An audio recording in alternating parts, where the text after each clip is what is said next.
नमो विष्णुपादाय कृष्णपृष्ठाय भूतले श्रीमते भक्तिवेदान्त स्वामिनिति नामिने। नमस्ते सारस्वते देवे गौरवाणी प्रचारिणे निर्विशेष शून्यवादी पाश्चात्य देशतारिणे।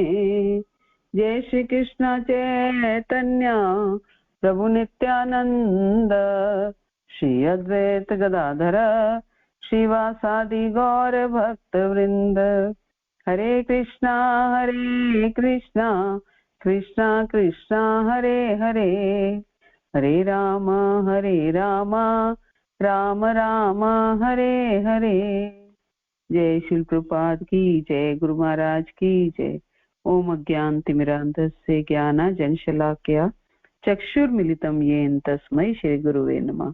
श्रीचैतन्यमनोभीष्टं स्थापितं येन भूतले स्वयं रूप कदा मह्यं ददाति स्वपदान्तिकम्। वन्देऽहं श्रीगुरो श्रीयुत्पत्कमलं श्रीगुरून् वैष्णवांशं श्रीरूपं साग्रजातं सगण रघुनाथान्वितं तं सजीवम् साद्वैतं सावधूतं परिजन सहितं कृष्ण चैतन्य देवं श्री राधा कृष्ण पादान सगण ललिता श्री विशाखान्वितांच। हे कृष्ण करुणा सिंधु दीन बंधो जगतपते गोपेश गोपिका कांत राधा कांत नमस्तुते। सप्त कांचन गौरांगी श्री राधे वृंदावनेश्वरी वृषभानुसुते देवी प्रणमामि हरिप्रिये। वाञ्छा कल्पतरुभ्यश्च कृपा सिन्धुभ्यैव च पतितानां पावनेभ्यो वैष्णवेभ्यो नमो नमः। जय श्री कृष्ण चैतन्य प्रभु नित्यानंद श्री अद्वैत गदाधर श्रीवासादि गौर भक्त वृंद।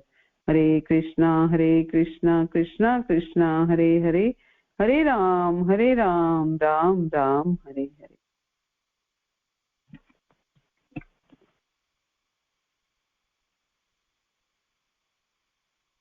हरे कृष्णा। सभी भक्तों को मेरा दंड प्रणाम।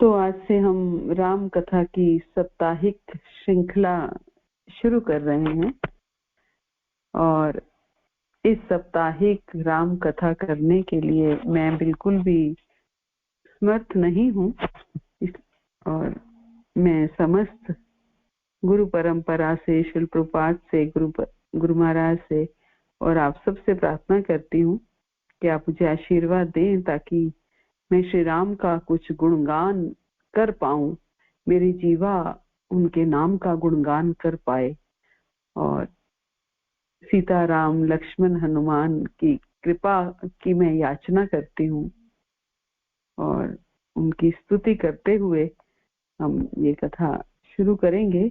नहीं जानती कि कर पाऊंगी या नहीं कर पाऊंगी, क्योंकि इतनी विशाल कथा और इस 7 दिनों में समेटना उसको पूरी तो नहीं कर पाएंगे, लेकिन प्रयास करते हैं कि कम से कम हम 7 दिन राममय रहें, हमारी चेतना राम में लगी रहे, ये हमारा प्रयास करते हैं।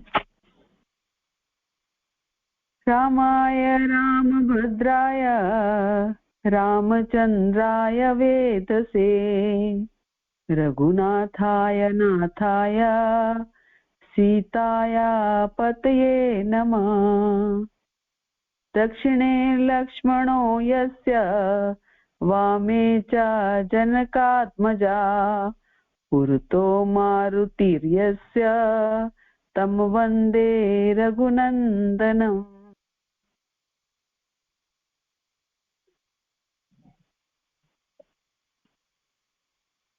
सियापति रामचंद्र की जय।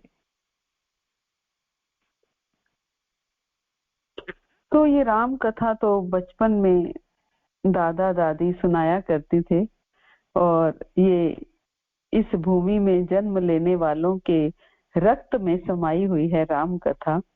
ऐसा शायद एक भी कान नहीं है जिसने राम का नाम ना सुना हो, और जन जन ने और कण कण ने राम का नाम सुना है। और वाल्मीकि रामायण में ऐसा ही लिखा है कि राम का नाम हर मुख ने उच्चारण किया है और हर कान ने सुना है।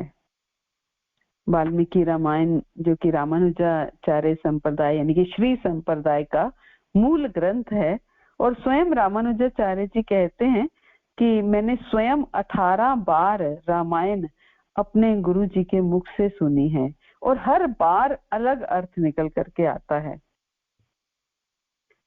तो बात राम कथा की है, तो हम जानते हैं कि राम कथा को लेकर के सबसे जो प्रसिद्ध हमारे शास्त्र हैं, फेमस स्क्रिप्चर्स जो हैं हमारे, वो वाल्मीकि रामायण है और तुलसीदास जी की रामचरितमानस है। तो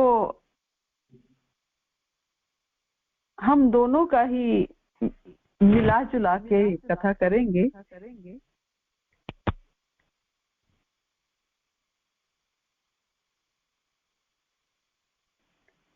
तो रामचरितमानस हालांकि ज्यादा प्रसिद्ध है, ज्यादा फेमस है, लेकिन दोनों दिव्य हैं। ऐसा नहीं है कि रामचरितमानस ज्यादा फेमस है तो रामायण में कुछ कमी है, या रामायण वाल्मीकि जी ने लिखी है, संस्कृत में है तो वो ऑथेंटिक है, तो रामचरितमानस में कुछ कमी है। ऐसा कुछ नहीं है। प्रभुपाद जी जो हैं अक्सर प्रभुपाद से सुनते हैं कि रियल रामायण इज वाल्मीकि रामायण, है ना। तो इसका अर्थ ये अर्थ बिल्कुल नहीं है कि वाल्मीकि रामायण जो है वही एक रामायण है। प्रभुपाद ये कहना चाहते हैं कि रामायण में से जो ऑथेंटिक रामायण है, रियल रामायण है, वो वाल्मीकि रामायण है। इसका मतलब ये नहीं है कि रामचरितमानस नकली है। जो रामायण है वो वाल्मीकि जी की है और रामचरितमानस तुलसीदास जी की है। इसके अलावा और भी रामायण हुई हैं, कंब रामायण जो कि कंब ऋषि ने लिखी, आनंद रामायण जो कि शिवजी ने पार्वती जी को सुनाई, और वेद व्यास जी ने लिखी अध्यात्म रामायण। तो इस तरीके से, लेकिन हम लोग जो वाल्मीकि रामायण जो है वो सबसे प्रसिद्ध और दिव्य ग्रंथ है, और इसमें 24,000 श्लोक हैं। वाल्मीकि रामायण में 24,000 श्लोक हैं, 644 अध्याय हैं और 6 खंड हैं। वाल्मीकि रामायण संस्कृत में है और रामचरितमानस में 10,000 प्यार या दोहे जिसको कहते हैं वो हैं। रामचरितमानस के प्रसिद्ध होने का कारण कुछ ये भी है कि वो अवधी भाषा में है और थोड़ा समझने में आसान है, इसलिए हम उसको आसानी से समझ पाते हैं। और चाहे वाल्मीकि रामायण हो या रामचरितमानस हो, दोनों में ही 7 कांड हैं। हम सब जानते हैं ये कि पहले बाल कांड है, फिर अयोध्या कांड है, फिर अरण्य कांड है, और फिर किष्किंधा कांड है, और सुंदर कांड है, फिर युद्ध कांड है, और फिर उत्तर कांड है। तो ये सब कांड मतलब अलग अलग चैप्टर्स हैं एक तरह से, जैसे हम भागवत में स्कंद है और इनमें अलग अलग भगवान की लीलाओं के हिसाब से चैप्टर्स को बांट रखा है। तो हम भी प्रयास करेंगे कि थोड़ा सा, सारी लीलाएं तो हम नहीं कर पाएंगे, लेकिन मुख्य मुख्य लीलाओं को हम कवर करें, और ऐसे ही कांड के अनुसार ही हम भी चलेंगे। और आप लोगों का अगर संग बना रहेगा तो मैं आशा करती हूँ कि आप लोग भले ही आनंदित हो ना हो, लेकिन ये जो कथा मैं करने की सोच रही हूँ, ये मैं केवल अपनी शुद्धिकरण के लिए, अपनी प्यूरिफिकेशन के लिए कर रही हूँ, कि ताकि भगवान की कथा करने में शुद्धिकरण होता है। क्योंकि मैं जानती हूँ मैं इतनी समर्थ नहीं हूँ कि राम कथा को मैं कर पाऊं, लेकिन फिर भी अपने शुद्धिकरण के लिए मैं प्रयास कर रही हूँ, और आशा करती हूँ कि शायद आपको भी कुछ उसमें से मिल पाए। तो चैत्र मास चल रहा है और इसे रामायण में मधुमास कहा गया है।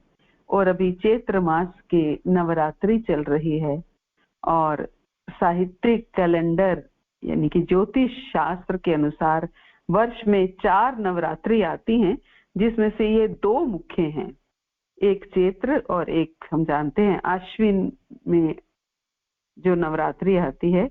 और इनमें भी ये नवरात्रि विश्व विख्यात है, जो ये चैत्र मास की जिसकी आज षष्ठी तिथि है।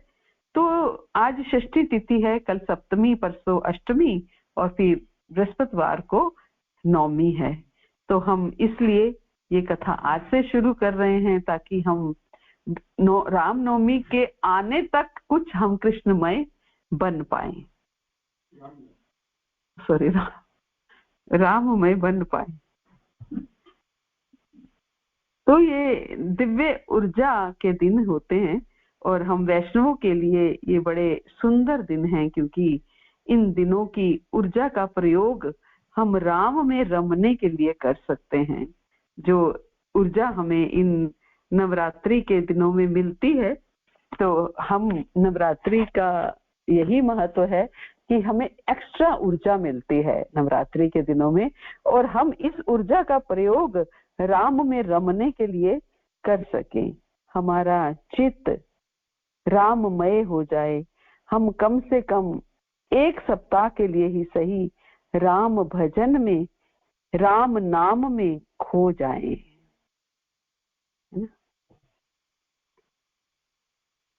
राम का नाम में खोना ये बहुत आवश्यक है। और इस सप्ताह में तो राम नाम की सेल लगी है और हमें बस लूटना है उसको। कहते हैं ना, राम नाम की लूट है, लूट सके तो लूट, अंत काल पछताएगा जब प्राण जाएंगे छूट। तेरे मन में राम, तन में राम, रोम रोम में राम रे, नाम सिमर ले ध्यान लगा ले, छोड़ो जगत के काम रे। बोलो राम, बोलो राम, बोलो राम राम राम। तेरे तन में राम, मन में राम, रोम रोम में राम रे, नाम सिमर ले ध्यान लगा ले, छोड़ो जगत के काम रे। बोलो राम, बोलो राम, बोलो राम राम राम। माया में तू उलझा धर धर धूल उड़ाए, अब क्यों करता मन को भारी, माया साथ छुड़ाए। दिन तो बीता दौड़ धूप में, ढल जाए ना शाम रे। बोलो राम, बोलो राम, बोलो राम राम राम। तेरे तन में राम, मन में राम, रोम रोम में राम रे, राम सिमर ले ध्यान लगा ले, छोड़ो जगत के काम रे। बोलो राम, बोलो राम। तन के भीतर 5 लुटेरे डाल रहे हैं डेरा, काम क्रोध मद लोभ मोह ने तुझको कैसा घेरा। भूल गया तू राम रटन पर, भूल गया तू राम बटन, भूला पूजा का काम रे। बोलो राम बोलो राम बोलो राम राम राम। तेरे मन में राम तन में राम, रोम रोम में राम रे। नाम सिमर ले ध्यान लगा ले, छोड़ो जगत के काम रे। बोलो राम बोलो राम। बचपन बीता खेल खेल में, भरी जवानी सोया। देख बुढ़ापा अब क्या सोचे, क्या पाया क्या खोया। देर नहीं है अब भी बंदे, ले ले उसका नाम रे। बोलो राम बोलो राम बोलो राम राम राम। तेरे मन में राम तन में राम, रोम रोम में राम रे। नाम सिमर ले ध्यान लगा ले, छोड़ो जगत के काम रे। बोलो राम बोलो राम। तो एक सप्ताह के लिए हम 1 घंटे के लिए रोज जगत के कामों को थोड़ा इधर उधर करके हम कम से कम 1 घंटे के लिए राम कथा अगर सुने, राम के नाम में रमे, तो हमारा कल्याण अवश्य होगा। क्योंकि हालांकि राम कथा जो है बहुत विशाल है, 7 घंटे में राम कथा नहीं कही जा सकती, लेकिन फिर भी जो मिले हमें उसी को एक्सेप्ट करना है। तो राम का नाम इतना बलशाली है कि गोस्वामी तुलसीदास जी कहते हैं कि समझने में नाम और नामी दोनों एक से हैं। नाम और नामी मतलब राम और राम का नाम। समझने में नाम और नामी दोनों एक से हैं, किंतु दोनों में परस्पर स्वामी और सेवक के समान प्रीति है। अर्थात नाम और नामी में दोनों एक हैं, जैसे स्वामी के पीछे सेवक चलता है, उसी तरह नाम के पीछे नामी चलते हैं। प्रभु श्री राम अपने राम नाम का ही अनुगमन करते हैं, नाम लेते ही वहां आ जाते हैं। जैसे ही राम का नाम लिया जाता है, प्रभु श्री राम वहां आ जाते हैं। समुझत सरिस नाम अरुनामी, प्रीति परस्पर प्रभु अनुगामी। नाम रूप दुई इस उपाधि, अकत अनादि सुसमुत्साधी।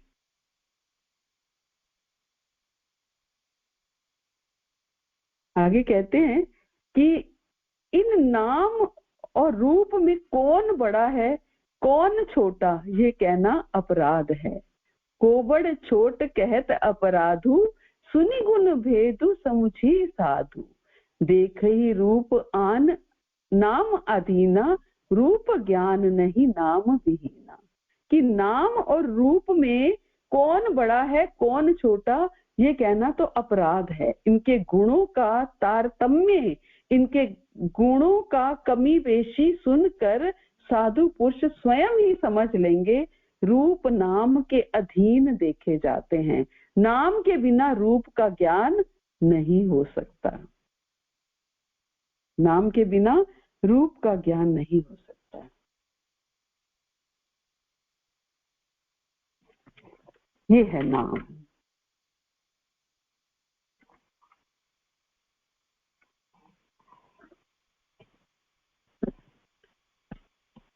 और तुलसीदास जी कहते हैं कि राम एक तापस तिय तारी, नाम कोटि खुली कुमति सुधारी। कि श्री राम ने एक तपस्वी की स्त्री यानी कि अहिल्या को ही तारा है। भगवान राम ने अहिल्या को ही तारा है, परंतु नाम ने करोड़ों दुष्टों की बिगड़ी बुद्धि को सुधार दिया है।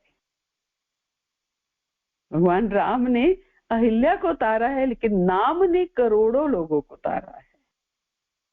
ये है नाम और का प्रभाव, नाम और नामी का प्रभाव। नाम कितना बलशाली है, कितना महत्वपूर्ण है, ये समझ में आता है। वाल्मीकि जी स्वयं मरा मरा कहकर पुकारते रहे, राम राम बोल नहीं पाते थे, इतना पाप एकत्रित हो गया कि राम राम बोल नहीं पाते थे। जब पाप हमारे बढ़ जाते हैं, इतने हो जाते हैं, तो भगवान का नाम भी हम ले नहीं पाते हैं। कहते हैं ना, जो भगवान का नाम नहीं ले पाता कि उसके पाप कर्म इतने बढ़ गए हैं। मेरे पाप कर्म ही तुझसे प्रीति न करने देते हैं, कभी जो चाहूं मिलूं आपसे, रोक मुझे ये लेते हैं। तो पाप कर्म जब इतने बढ़ जाते हैं तो नाम भी मुख में नहीं आता है। तो वाल्मीकि जी राम का नाम ले नहीं पाते थे, तो नारद जी ने क्या बोला, मरा मरा बोलो, मरा मरा, क्योंकि मारने की तो तुम्हें आदत है, मरा मरा बोलो। तो मरा मरा मरा मरा मरा मरा बोलते बोलते उल्टा सीधा नाम, वो नाम निकल आया। तो उससे क्या हो गया, हम जानते हैं, वाल्मीकि जी ने रामायण की रचना कर दी।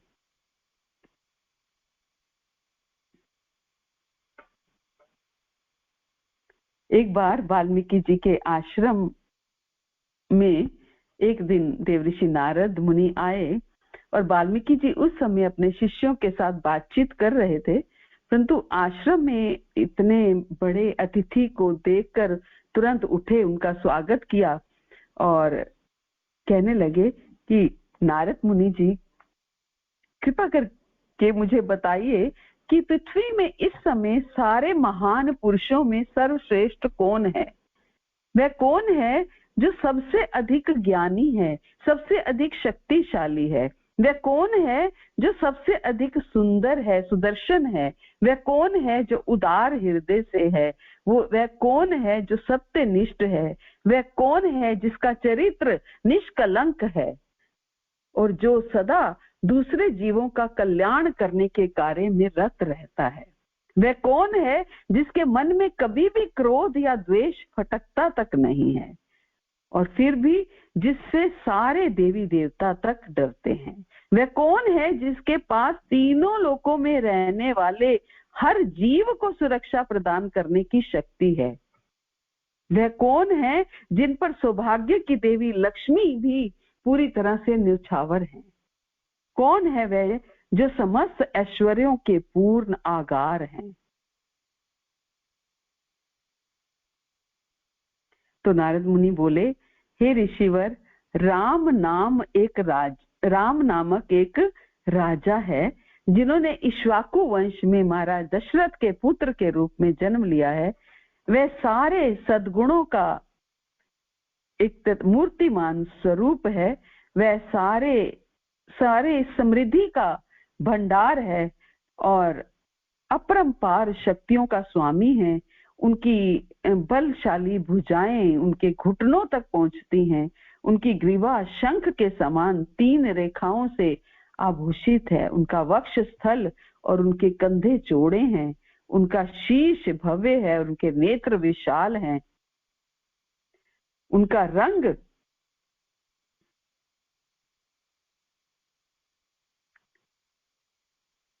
हरित आभा युक्त सांवला और दीप्यमान है। उनका कद मध्यम लंबाई का है और उनके हाथ पैर सुगठित हैं।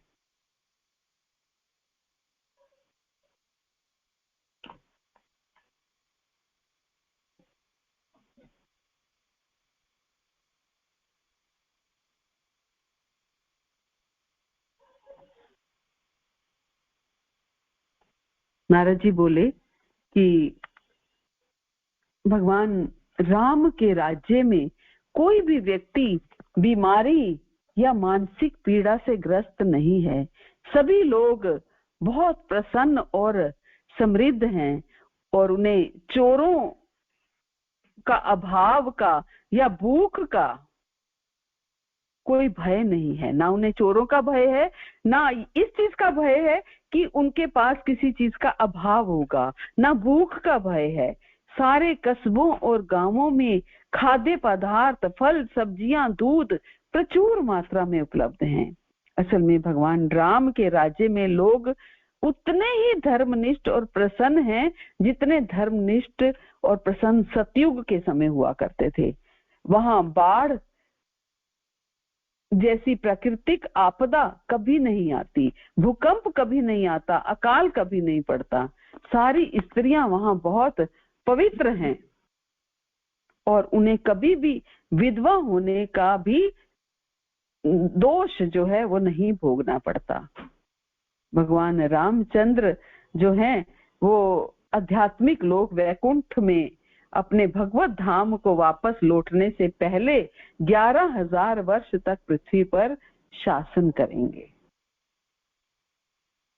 और इसके बाद नारद जी आगे की अपनी यात्रा के लिए चल पड़े और उनके जाने के बाद वाल्मीकि जी, ये नारद जी वाल्मीकि जी को बता रहे हैं भगवान राम के बारे में। जब वाल्मीकि जी ने पूछा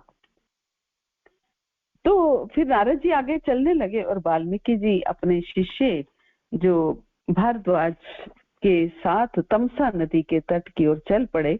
और वाल्मीकि जी नदी के तट पर बैठकर नारद जी की कही हुई बात को सोचने लगे, उस पर चिंतन करने लगे। और तभी वाल्मीकि जी की नजर जो है जंगल के अंदर एक जो सारस पक्षी है, वो दोनों नर और मादा सारस जो हैं वो रति क्रीड़ा में लगे हुए थे। अचानक जो है एक शिकारी, निषाद जाति का शिकारी, और छुपने की आड़ से बाहर निकला और उसने बाण चला दिया। शिकारी था, उसका काम था बाण चलाना। उसने बाण चलाया तो जो नर और मादा सारस जो हैं वो रति क्रीड़ा में थे, उसमें से नर सारस जो है उसको बाण लगा और वो वहीं पर मृत्यु को प्राप्त हो गया। तो मृत्यु की पीड़ा से छटपटाते हुए और रक्त से लथपथ अपने जो संगी को देखकर जो मादा सारस थी वो बड़ी करुण स्वर में रोने लगी। और पल भर में ही वो कहां तो वो इंद्रिय सुख प्राप्त कर रही थी और कहां दुख के एक तरह से गर्त में आकर के गिर गई। तो ये देखकर वाल्मीकि जी का हृदय जो है वो बड़ा दुख से भर गया और वाल्मीकि जी को ऐसा लगा कि ये शिकारी जो है बड़ा घोर पापी है। तो उन्होंने क्रोध में शिकारी को शाप दिया कि तुम जन्म जन्मांतर तक कभी शांति तुम्हें ना मिले। शाप दिया कि हे पक्षियों के हत्यारे, तुम्हें जन्म जन्मांतर तक कभी शांति ना मिले। तो अपनी संगनी के साथ सुख भोगते एक भोले भाले अबोध जीव को तुमने इतनी निर्दयता पूर्वक हत्या करने के लिए तुम्हारा यही दंड है। परंतु मुंह से शाप निकलते ही वाल्मीकि जी ने को खुद पर लज्जा आने लगी, खुद पर वो थोड़े ग्लानि होने लगी कि वो अपने क्रोध पर संयम नहीं रख सके और उन्होंने श्राप दे दिया। तो एक सुंदर आत्मा होने के कारण वो अच्छे से जानते थे कि सारे जीव भौतिक जगत के 3 गुणों में बंधे हुए हैं और इसमें जीव का कोई ज्यादा वो नहीं होता, वो हो गया। तो इस तरह वाल्मीकि जी को इस बात पर खेद हुआ कि उन्होंने शिकारी को श्राप क्यों दिया। परंतु साथ ही इस बात का उन्हें भान हुआ कि उन्हें आश्चर्य हुआ कि उनके मुख से जो श्राप निकला वो छंद की तरह था। मीन्स वो एक सॉन्ग की तरह, एक लय में श्राप निकला। तो वाल्मीकि जी के इस श्राप में भगवान राम की जीवन कथा में जो एक भावनात्मक अभिव्यक्ति थी उसका संकेत मिल रहा था। उसको उन्होंने श्राप भी इस तरीके से दिया कि जैसे कुछ गा रहे हों।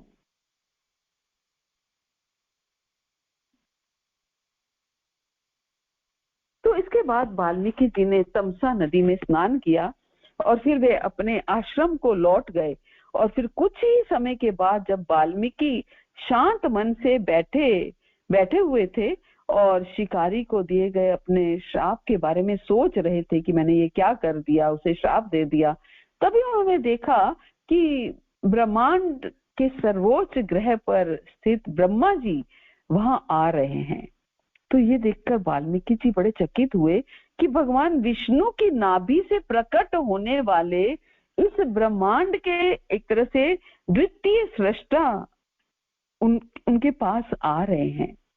तो वो उनका अभिनंदन करने के लिए उठे और उन्हें खड़े होकर उनका अभिनंदन किया। तो ब्रह्मा जी जब वाल्मीकि जी के सामने आए तो वाल्मीकि जी ने बड़ी विनम्रता पूर्वक सिर झुकाकर उन्हें प्रणाम किया और उसके बाद उन्होंने अपनी जो है ब्रह्मा जी की वंदना की। तो इस तरह आदर सत्कार करने के बाद ब्रह्मा जी ने वाल्मीकि जी से कहा कि हे ऋषि, तुम ये सोचकर शोक ना करो कि आपने इस शिकारी को गलत ढंग से श्राप दे दिया है। मैं आपको एक बड़ी गोपनीय बात बताता हूँ कि आपने क्रोध पूर्वक जो शब्द कहे वे आपके अपने शब्द नहीं थे, वे मेरे शब्द थे। जो आपने क्रोध पूर्वक शब्द कहे वो आपके अपने शब्द नहीं थे, वो मेरे शब्द थे।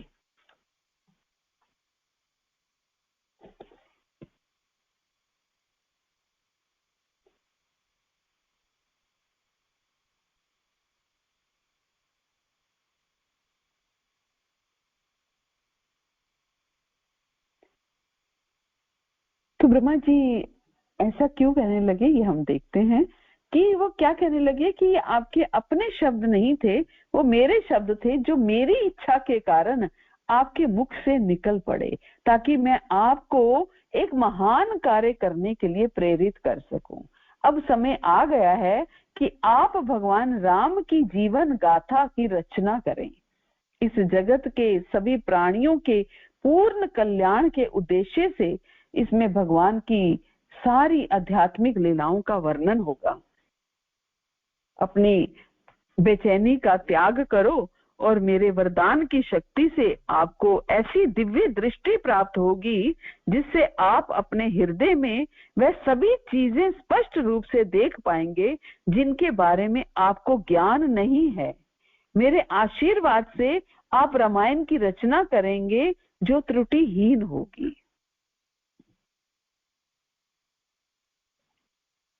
तो वाल्मीकि ऋषि को इस प्रकार वरदान देने के बाद ब्रह्मा जी अपने दिव्य हंस रथ पर चढ़कर वहां से चले गए। तो ये वरदान दिया वाल्मीकि जी को ब्रह्मा जी ने, तभी आप देखिए कि रामायण की रचना जो हुई वो रामायण के घटित होने से पहले हो गई, पहले से एक तरह से फोरकास्ट था, है ना। तो ब्रह्मा जी अपने दिव्य हंस पर चढ़कर वहां से चले गए और उन्हें दिव्य रथ पर चढ़कर जाते हुए देखने वाले सारे प्राणियों के हृदय आश्चर्य से भर गए। और इसके बाद भगवान राम की सारी लीलाओं के दर्शन करने के लिए वाल्मीकि जी ध्यान लगा करके बैठ गए। और वाल्मीकि मुनि जब पूरी आध्यात्मिक समाधि में लीन हो गए तो उन्हें सचमुच भगवान राम के धरती पर अवतरित होने से जुड़ी सारी बातें स्पष्ट रूप से दिखने लगी। जब वो ध्यान लगा के बैठे तो उन्हें भगवान राम के धरती में प्रकट होने की सारी लीलाएं स्पष्ट रूप से दिखने लगी। ये सुनकर हैरानी हो सकती है, परंतु जिस प्रकार आजकल हम दूर की घटनाओं का ताजा हाल टीवी पर देख सकते हैं, ठीक उसी तरह वाल्मीकि मुनि भगवान राम के सारे जीवन को देख पा रहे थे। वाल्मीकि जी ने 24,000 श्लोकों में रामायण की रचना की। 24,000 श्लोकों में उन्होंने रामायण की रचना की। तो प्राचीन काल से वैवस्वत मनु के बड़े पुत्र इक्ष्वाकु के वंशजों ने पृथ्वी पर शासन किया और मनु ने कौशल प्रांत में सरयू नदी के तट पर जो स्थित अयोध्या नगरी में अपनी राजधानी बसाई और बाद में इक्ष्वाकु के वंशज महाराज दशरथ के शासन काल के दौरान अयोध्या जो है वो चमत्कारिक रूप से फला फूला, एकदम चमत्कार जैसा हो गया। और अयोध्या नगरी में चौड़े और सीधे मार्ग बनाए गए थे जिनकी साफ सफाई हाथियों की सूंड से भरे जो इत्र से बने मिले हुए पानी में इत्र मिला दिया जाता था और उससे उनकी साफ सफाई होती थी ताकि वो सफाई भी हो जाए और खुशबू भी आए। तो नगर को जाने वाले जो प्रवेश द्वार है वो संगमरमर से बनाए गए थे और दरवाजों को सोने और चांदी से बनाया गया था जिन पर बहुमूल्य रत्न जड़े थे। ऐसी थी अयोध्या नगरी और अयोध्या नगरी की चार दीवारी बड़ी मजबूत बनाई गई थी और आक्रमणकारियों से नगरी को सुरक्षा प्रदान करने के लिए हजारों क्षत्रियों को नियुक्त किया गया था। तो पूरी नगरी में 7 मंजिला राजमहल थे जिनके चारों ओर सुंदर बाग बगीचे थे जिनमें कमल पुष्पों से भरे सरोवर थे। ये अयोध्या नगरी है। सभी जगहों पर संगीत और वाद्य यंत्रों के साथ ही तोतों और मोरों की ध्वनि भी सुनी जा सकती थी। मंद मंद हवा के झोंके अपने साथ अनगिनत झरनों से बहते जल के कणों को उड़ा कर ले जाते थे और आसपास से गुजरने वाले यात्रियों को गर्मी की जो तपिश होती थी उससे वो ठंडक प्रदान करते थे। तो इस तरह ये मालूम होता था कि मानो अयोध्या नगरी स्वर्ग के अधिपति इंद्र की नगरी हो। स्वर्ग के अधिपति इंद्र का निवास स्थान, वो इंद्र के निवास स्थान अमरावती को भी मात देती थी अयोध्या नगरी। परंतु इतनी समृद्धि, ऐश्वर्य और प्रतिष्ठा के बावजूद, इतना समृद्धि थी अयोध्या नगरी में, लेकिन इसके बावजूद महाराज दशरथ प्रसन्न नहीं थे क्योंकि उनके वंश को आगे बढ़ाने के लिए उनका कोई पुत्र नहीं था। और वो बड़े सोच विचार करने के बाद उन्होंने अपनी कामना की पूर्ति के लिए एक अश्वमेध यज्ञ करने का निश्चय किया। और ये विचार आते ही महाराज दशरथ ने अपने प्रधान सुमंत्र को राजा पुरोहितों को बुलवाने के लिए भेज दिया। और वशिष्ठ और वामदेव जब आए, वहां पहुंचे, तो महाराज दशरथ उनसे बोले कि बहुत लंबे समय से मेरे मन में एक पुत्र प्राप्त करने की कामना है, परंतु मेरी आशाएं जो हैं वो निष्फल रही हैं। मेरा कोई उत्तराधिकारी नहीं है, इसलिए मैं प्रसन्न दिखने का और अधिक दिखावा नहीं कर सकता। जिसके पुत्र नहीं है वो कैसे प्रसन्न रह सकता है? एक राजा का ये कर्तव्य है कि वो अपने राज्य के लिए पुत्र देकर के जाए, है ना, राजा देकर के जाए। तो इसलिए मैं प्रसन्न रहने का और दिखावा नहीं कर सकता। रोज प्रत्येक दिन बस इसी दुख में कट जाता है। और इस विषय में बड़ी गंभीरता पूर्वक सोच विचार करने के बाद मैंने आप लोगों से अनुमति लेकर एक अश्वमेध यज्ञ करने का निश्चय किया है। आप सभी शास्त्रों के ज्ञाता हैं, इसलिए मैं आपसे प्रार्थना करता हूं कि आप मेरा उचित मार्गदर्शन करें और अश्वमेध यज्ञ मुझे करने में मेरी मदद करें।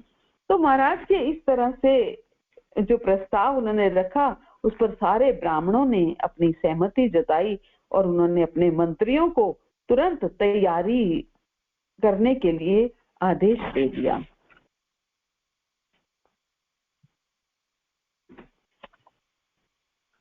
और अश्वमेध यज्ञ की तैयारी शुरू हो गई। और अश्वमेध यज्ञ में क्या होता है कि एक घोड़े को चुनौती के तरीके से रूप में स्वतंत्र छोड़ दिया जाता है, यानी कि वह अपनी इच्छा के अनुसार इधर उधर घूमता है, विचरण करता है। और शाही रक्षक जो हैं, राजा के सिपाही एक तरह से उस घोड़े के रक्षक उसके साथ रहते हैं। और वह घोड़ा धरती के जिस भी स्थान पर जाता है वहां के सारे राजा सम्राट के प्रति अपना सम्मान प्रकट करते हुए उपहार देते हैं, अन्यथा घोड़े को कैद करके सम्राट को, राजा को चुनौती देते हैं, चुनौती स्वीकार करते हैं। तो यही चुनौती देने वाला घोड़ा बिना बंदी बने राजमहल लौट आता है, तो अश्वमेध यज्ञ सफलतापूर्वक संपन्न हो जाता है। यानी कि वो चुनौती देते हैं, तो अगर वो उन्हें बंदी बना देते हैं तो अश्वमेध यज्ञ सफल नहीं होता, लेकिन अगर बंदी नहीं बनाते उस घोड़े को और बिना बंदी बनाए वो राजमहल वापस लौट आता है, तो अश्वमेध यज्ञ सफलतापूर्वक संपन्न हो जाता है। तो इस तरह पूरे 1 साल तक इधर उधर घूम घूम के विचरण करने के बाद जब अश्वमेध यज्ञ का घोड़ा अयोध्या वापस लौटा, तो यज्ञ की आहुति का कार्य शुरू हो गया। यज्ञ की आहुति का कार्य शुरू हो गया। नगर के बाहर सारे टेंट और मंडप, तंबू लगे हुए थे और मंडप सजे हुए थे, और इसमें पृथ्वी के कोने कोने से आए राजा महाराज और उनकी रानियां, राजकुमार, राजकुमारियां शामिल थे, और जो सम्राट के लिए बहुमूल्य उपहार लेकर आए थे। तो इस स्थान के बीच में आहुति की अग्नि प्रज्वलित थी, जिसके चारों ओर बैठे हुए ब्राह्मण वैदिक मंत्रों का पाठ कर रहे थे अश्वमेध यज्ञ में। तो महाराज दशरथ की सबसे बड़ी रानी कौशल्या ने आहुति के खूंटे पर बंधे हुए वो अश्वमेध यज्ञ के घोड़े जो बंधा हुआ था उसकी परिक्रमा की, और उसके बाद महारानी ने शास्त्रों में दिए गए निर्देशों के अनुसार एक तलवार के 3 प्रहार से उस घोड़े का सिर काट दिया, और ऋष्यशृंग ने उस मरे हुए घोड़े की चर्बी आहुति के लिए प्रज्वलित की गई अग्नि को समर्पित की, और महाराज दशरथ को आहुति से उठने वाले जो धुएं को सूंघ कर श्वास भरने को कहा गया, क्योंकि ऐसा करने से यज्ञकर्ता जो है वो सारे पापों से मुक्त हो जाता है। ये शास्त्र युक्त है। और इसके बाद सारे जो सहायक पुरोहित थे उन्होंने घोड़े के अन्य पैरों की आहुति की अग्नि को अर्पित किया। तो इस प्रकार 3 दिन तक विधि विधान से चलने के बाद अश्वमेध यज्ञ सफलतापूर्वक संपन्न हुआ। और इस तरह की आहुतियां पहले के युगों में हम जब अभी सुन रहे होंगे तो मन में आ रहा होगा कि ये कैसा यज्ञ है जिसमें एक जीव की हत्या हो रही है, लेकिन इस प्रकार की आहुतियां पहले के युगों में की जाती थी, क्योंकि तब ये निश्चित होता था कि जिस पशु की आहुति दी जा रही है वह निश्चित ही स्वर्ग में जाएगा। और इस तरह की आहुतियों और बलियों की सफलता ऐसे ब्राह्मणों की शक्तियों पर निर्भर होती थी जो अपनी धर्मपरायणता के बल पर मंत्रों का आदर्श रूप से पाठ कर सकते थे और आहुतियां स्वीकार करने के लिए देवताओं को आमंत्रित कर सकते थे। तो आजकल ऐसे योग्य और सक्षम ब्राह्मण नहीं होते हैं, और इसलिए इस प्रकार की बलि देना जो है वो उस पर प्रतिबंध लगा दिया गया है, क्योंकि ऐसे ब्राह्मण नहीं होते हैं। तो आहुति संपन्न हो जाने पर महाराज दशरथ ने 4 प्रमुख पुरोहितों को सारी पृथ्वी दान दी, और ब्राह्मणों ने उपहार लौटाते हुए कहा कि हे राजन, हमारा जीवन वेदों का अध्ययन करने और तप करने के लिए समर्पित है, और राजकाज के कार्यों में हमारी कोई रुचि नहीं है, तो कृपा करके हमें ऐसे उपहार दें जो हमारे लिए उपयोगी हो, जैसे कि गाय या सोना। तो इसके बाद ऋष्यशृंग महाराज दशरथ के पास गए और बोले कि हे राजन, निश्चित ही आपके 4 यशस्वी पुत्र होंगे, परंतु मेरा प्रस्ताव ये है कि आप एक और यज्ञ कीजिए जिसे पुत्रेष्टि यज्ञ कहा जाता है, और जिसे पुत्र रत्न के फल की प्राप्ति के उद्देश्य से किया जाता है। तो महाराज दशरथ ने ये यज्ञ करने के लिए महाराज दशरथ सहमत हो गए, और अश्वमेध यज्ञ संपन्न होने के शीघ्र बाद ही पुत्रेष्टि यज्ञ शुरू कर दिया गया। और इसी बीच देवताओं के प्रतिनिधि भगवान ब्रह्मा जी जो हैं वो उनके पास गए और बोले कि आपसे वरदान प्राप्त करके रावण जो है वो इतना शक्तिशाली हो गया है कि वे ब्रह्मा जी ने रावण को वरदान दिए हुए थे, तो वो इतना शक्तिशाली हो गया है कि वो अपनी इच्छा के अनुसार सभी पर अत्याचार कर रहा है। हम लोग भी दुष्ट रावण को वश में करने में असमर्थ हैं, इसलिए हम आपसे विनती करते हैं कि दुष्ट रावण का नाश करने का कोई मार्ग बताइए। सारे देवता लोग जो हैं वो रावण के पास गए, तो ब्रह्मा जी के पास गए। तो ब्रह्मा जी ने पल भर थोड़ा सोचा विचार किया और उसके बाद वरदान प्राप्त करते समय रावण ने मनुष्य के हाथों मृत्यु से बचने का अभयदान नहीं मांगा, क्योंकि वह मनुष्यों को बड़ा तुच्छ समझता था। ब्राह्मण ने जो भी वरदान मांगे उसने ये नहीं मांगा कि वो मनुष्यों के हाथों ना मरे, क्योंकि वो ये सोचता था कि मनुष्यों में कहाँ इतना बल है जो मुझे मार सके। वो मनुष्यों को बड़ा तुच्छ सा समझता था। तो ब्रह्मा जी अभी इस मामले पर बड़ी गंभीरता से सोच विचार कर रहे थे। तभी अचानक भगवान विष्णु अपने वाहन गरुड़ पर सवार होकर वहां पहुंचे और अनेक सूर्य के समान तेज वाले चतुर्भुजधारी भगवान ने केसरिया रंग के वस्त्र धारण किए हुए, हाथों में शंख चक्र गदा पद्म लिए हुए, तो देवताओं ने बड़ी भक्ति और श्रद्धा के साथ भगवान विष्णु की आराधना की और बोले कि हे ब्रह्मांड के स्वामी, हमारी रक्षा के लिए दया करके आप स्वयं को 4 में विभक्त करें। और इस तरह महाराज दशरथ के 4 पुत्र बन गए और फिर रावण का संहार किया, है ना। उन्होंने प्रार्थना की कि हमारी रक्षा के लिए दया करके आप स्वयं को 4 में विभक्त करें और इस तरह महाराज दशरथ के 4 पुत्र बन जाएं और फिर रावण का संहार करें। तो भगवान विष्णु बोले, अब आपको चिंता करने की कोई आवश्यकता नहीं है। मैं महाराज दशरथ के पुत्रों के रूप में अवतार लूंगा और आपके शत्रु राक्षस राज रावण का संहार करने के बाद 11,000 वर्ष तक धरती पर शासन करूंगा।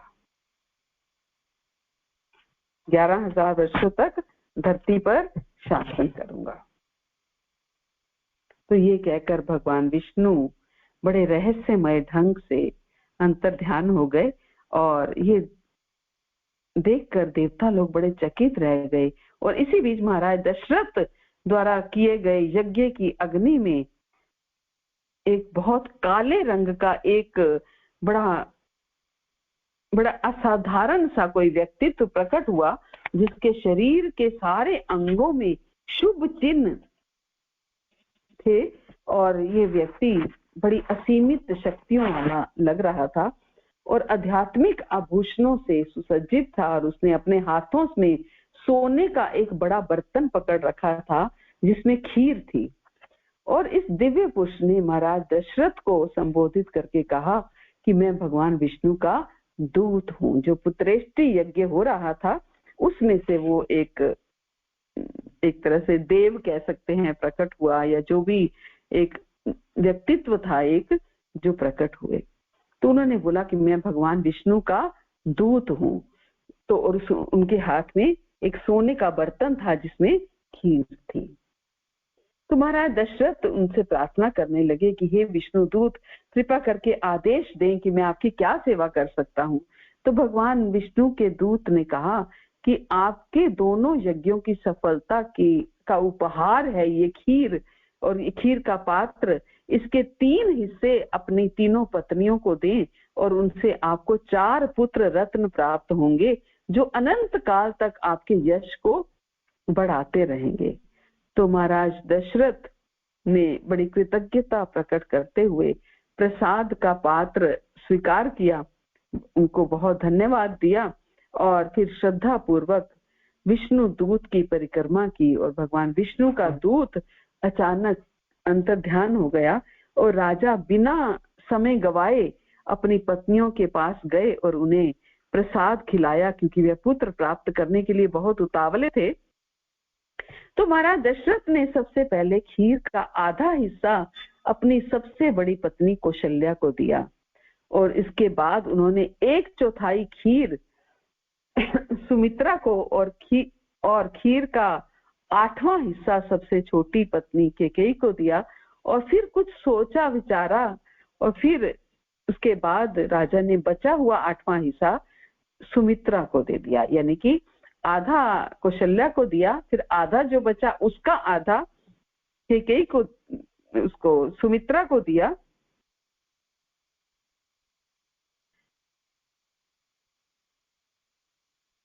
कैकेयी को दिया और फिर उस जो बचा हुआ था उसके 2 हिस्से करके सुमित्रा को दिए। तो इस तरह सारी रानियां जो हैं बहुत प्रसन्न हुई, क्योंकि अब उन्हें विश्वास हो गया था कि वो शीघ्र ही मां बन जाएंगी और उन्होंने बड़े उत्साह पूर्वक अपने अपने हिस्से का प्रसाद ग्रहण किया और फिर नियत समय के बाद प्रत्येक रानी को अपने गर्भ में दिव्य संतान की उपस्थिति का अनुभव हुआ। और महाराज दशरथ को जब ये पता चला कि उनकी जो पत्नियां हैं वो गर्भवती हैं तो वे बहुत प्रसन्न हुए। और इसी बीच ब्रह्मा जी ने सारे देवताओं को आदेश दिया कि शीघ्र ही भगवान विष्णु मानव समाज में अवतरित होंगे, इसलिए उनकी सहायता करने के लिए आप सभी को अपने अपने आंशिक अवतार लेने चाहिए। मैं ये चाहता हूं कि आप अप्सराओं, बंदरियों, यक्षों, नागों और किन्नरों के साथ संयोग करके बंदरों की एक नस्ल निर्मित करें और ये संतानें अपनी इच्छा अनुसार कोई भी रूप धारण कर सके, कोई भी रूप धारण करने में सक्षम होनी चाहिए और उनके पास कोई भी मायावी शक्तियां भी होनी चाहिए और इसके अतिरिक्त वे बड़े बुद्धिमान होने चाहिए और उन्हें अस्त्र शस्त्रों को चलाने का ज्ञान भी होना चाहिए और उनके पास आपके समान शक्ति होनी चाहिए और साथ ही उनके दैवीय शरीर होने चाहिए। तो ये आदेश प्राप्त करने के बाद इंद्र ने बाली के रूप में, सूर्य ने सुग्रीव, बृहस्पति ने तारा और कुबेर ने गंधमादन और विश्वकर्मा ने नल और नील के रूप में, अग्नि ने नील के रूप में संतानें उत्पन्न की और अश्विनी कुमारों ने मेधा और द्विविदा, वरुण ने सुषेण, ऐसे सारे मतलब उन्होंने अलग अलग, और वायु ने हनुमान जी का अवतार धारण किया। तो इन सारे प्रमुख वानरों के अतिरिक्त भगवान विष्णु के उद्देश्य में सहायता करने के लिए अनेक हजार देवताओं ने संतानों को जन्म दिया और वे सारे पर्वतों के समान एकदम विशाल काय थे और साथ ही रावण के साथ युद्ध करने को बड़े उत्सुक थे। जिन देवगणों ने वानरों के रूप में इन संतानों को उत्पन्न किया, उन्हीं के समान इन वानरों का जन्म गर्भधारण के तुरंत बाद ही हो गया और वे इतने अधिक शक्तिशाली थे कि वे अपनी असाधारण ऊर्जा के बल पर समुद्र तक को भी कंट्रोल कर पा रहे थे, इतना उनके अंदर बल था। और फिर 12 मास की गर्भावस्था के बाद गोस्वामी तुलसीदास जी कहते हैं कि 12 मास की गर्भावस्था के बाद कि ऐसा योग, लगन, ग्रह, वार और तिथि सारे अनुकूल हो गए। जोग लगन ग्रह वार तिथि सकल भय अनुकूल, चर अरु अचर हर्ष जुत राम जन्म सुख मूल। कि सारे योग, लगन, ग्रह, वार और तिथि सारे अनुकूल हो गए, जड़ और चेतन सब हर्ष से भर गए। श्री राम का जन्म जो है वो सुख का मूल है। नौमी तिथि मधुमास पुनीता, शुक्ल पक्ष अभिजीत हरि प्रीता, मध्य दिवस अति शीत न धामा, पावन काल लोक विश्रामा। पवित्र चैत्र का महीना था, नौमी तिथि थी, शुक्ल पक्ष और भगवान का प्रिय अभिजीत मुहूर्त था। दोपहर का समय था, ना बहुत सर्दी थी ना गर्मी थी। वह पवित्र समय सब लोगों को शांति देने वाला था। शीतल मंद और सुगंधित पवन बह रही थी। शीतल मंद सुरभि बह बाहु, हर्षित सुर संतन मन चाहु। बन कुसुमित निर्गन मनियारा, सश्री सकल सरिता अमृत धारा। देवता हर्षित थे, संतों के मन में चाव था। वन फूले हुए थे, पर्वतों के समूह मणियों से जगमगा रहे थे और सारी नदियां अमृत की धारा बहा रही थी। जब ब्रह्मा जी ने वह भगवान के प्रकट होने का अवसर जाना, तब उनके समेत सारे देवता विमान सजा सजाकर चले। सो अवसर बिरंची सब जाना, चले सकल सुर साजी विमाना। गगन विमल संकुल सुर जूथा, गावही गुण गंधर्व बरू था। निर्मल आकाश देवताओं के समूहों से भर गया। गंधर्वों के दल गुणों का गान करने लगे और सुंदर अंजलियों में सजाकर पुष्प बरसाने लगे। देवता लोग पुष्प बरसाने लगे। वर्षई सुमन सुअंजुलि साजी, गह गही गगन दुंदुबी बाजी। स्तुति करहि नाग मुनि देवा, बहु विधि लावहि निज निज सेवा। सुंदर अंजलियों में सजाकर पुष्प बरसाने लगे देवता लोग। आकाश में घमाघम नगाड़े बजने लगे। नाग मुनि और देवता स्तुति करने लगे और बहुत प्रकार से अपनी अपनी सेवा भेंट करने लगे। सुर समूह विनती करी, पहुँचे निज निज धाम। जग निवास प्रभु प्रगटे, अखिल लोक विश्राम। देवताओं के समूह विनती करके अपने अपने लोक में जा पहुँचे। समस्त लोकों को शांति देने वाले जगदाधार प्रभु प्रकट हुए। बोले श्री रामचंद्र की जय। भय प्रगट कृपाला, दीन दयाला, कौशल्या हितकारी। हर्षित मैं तारी, मुनि मनहारी। अद्भुत रूप विचारी। लोचन अभिरामा, तनु घन श्यामा। निज आयुध भुज चारी। भूषण बनमाला, नयन विशाला। शोभा सिंधु खरारी। दीनों पर दया करने वाले कौशल्या जी के हितकारी कृपालु प्रभु प्रकट हुए। मुनियों के मन को हरने वाले अद्भुत रूप का विचार करके माता बहुत प्रसन्न हो रही हैं, हर्ष से भर गई। आंखों को आनंद देने वाले, नेत्रों को आनंद देने वाले मेघ के समान श्याम शरीर था। चारों भुजाओं में अपने आयुध धारण किए हुए, दिव्य शस्त्र धारण किए हुए, आभूषण और वनमाला पहने थे। बड़े बड़े नेत्र हैं और इस प्रकार शोभा के समुद्र और खर राक्षस को मारने वाले भगवान प्रकट हुए। कह दुई कर जोरी, स्तुति तोरी।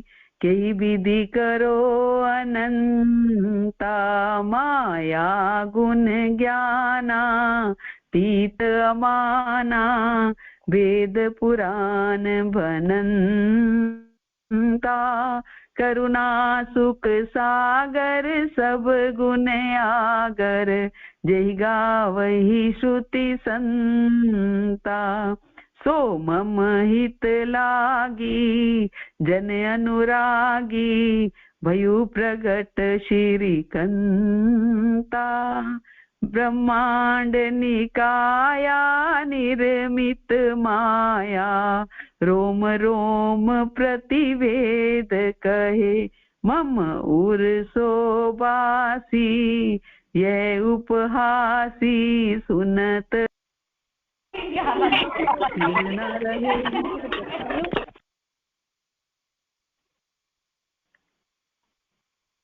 कि दोनों हाथ जोड़कर माता क्या कह रही हैं कि हे अनंत, मैं किस प्रकार तुम्हारी स्तुति करूं। वेद और पुराण तुमको माया गुण और ज्ञान से परे और परिमाण रहित बतलाते हैं। श्रुतियां और संत जन दया और सुख का समुद्र, सब गुणों का धाम कहकर जिनका गान करते हैं, वही भक्तों पर प्रेम करने वाले लक्ष्मीपति भगवान मेरे कल्याण के लिए प्रकट हुए हैं। ब्रह्मांड निकाया निर्मित माया, रोम रोम प्रति भेद कहे, मम उर शोभासी ये उपहासी, सुनत धीर मति धीर न रहे। उपजा जब ज्ञाना प्रभु मुस्काना, चरित बहुत विधि कीन चहे, कही कथा सुहाई मातु बुझाई, जेहि प्रकार सुत प्रेम लहे। वेद कहते हैं कि तुम्हारे प्रत्येक रोम में माया के रचे हुए अनेक ब्रह्मांडों के समूह हैं, वे तुम मेरे गर्भ में रहे। इस हंसी की बात के सुनने पर धीर पुरुषों की बुद्धि भी स्थिर नहीं रहती, विचलित हो जाती है कि तुम मेरे गर्भ में रहे। जब माता को ज्ञान उत्पन्न हुआ तब प्रभु मुस्कुराए। माता कह रही है कि वेद कहते हैं तुम्हारे प्रत्येक रोम में माया के रचे हुए अनेक ब्रह्मांडों के समूह हैं और तुम मेरे गर्भ में रहे। तब भगवान ये सुनकर ये जान गए कि जब अब माता को ज्ञान उत्पन्न हुआ है तो मुस्कुराने लगे। वे बहुत प्रकार के चरित्र करना चाहते हैं, इसलिए उन्होंने सुंदर कथा कहकर माता को समझाया, जिससे उन्हें पुत्र का वात्सल्य प्रेम प्राप्त हो, भगवान के प्रति पुत्र भाव हो जाए। माता पुनि बोली सोमति डोली, तजहु तात ये रूपा, कीजे शिशुलीला अति प्रिय शीला, ये सुख परम अनूपा। सुनी बचन सुजाना रोदन ठाना, होई बालक सुरभूपा, ये चरित जे गावहि हरि पद पावहि, तेना पर ही भव कूपा। माता की वह बुद्धि बदल गई और बोली कि हे प्रभु, ये रूप छोड़कर कोई प्रिय बाल लीला करो, मेरे लिए ये सुख परम अनुपम होगा। माता को ये सुख दो। और ये वचन सुनकर, माँ का ये वचन सुनकर देवताओं के स्वामी भगवान ने बालक रूप होकर रोना शुरू कर दिया। तुलसीदास जी कहते हैं कि जो इस चरित्र का गान करते हैं वे श्री हरि का पद पाते हैं और संसार रूपी कूप में नहीं गिरते। जो इस रूप का भगवान प्रकट हुए हैं, माँ प्रार्थना कर रही है बालक रूप में आइए।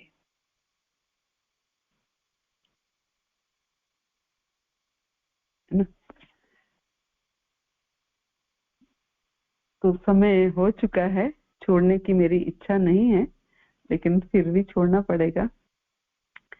तो भगवान प्रकट हो गए हैं, इसी को कल हम कंटिन्यूएशन में करते हुए भगवान अब बालक के रूप में आए हैं तो अपनी माँ के साथ कैसे बाल लीलाएं करेंगे, थोड़ा सा हम उसके ऊपर कल चर्चा करेंगे और फिर आगे बढ़ेंगे। हरे कृष्णा। शिव प्रभुपाद की जय, गुरु महाराज की जय, प्रभु श्री रामचंद्र की जय, आप सब भक्तों की जय। तो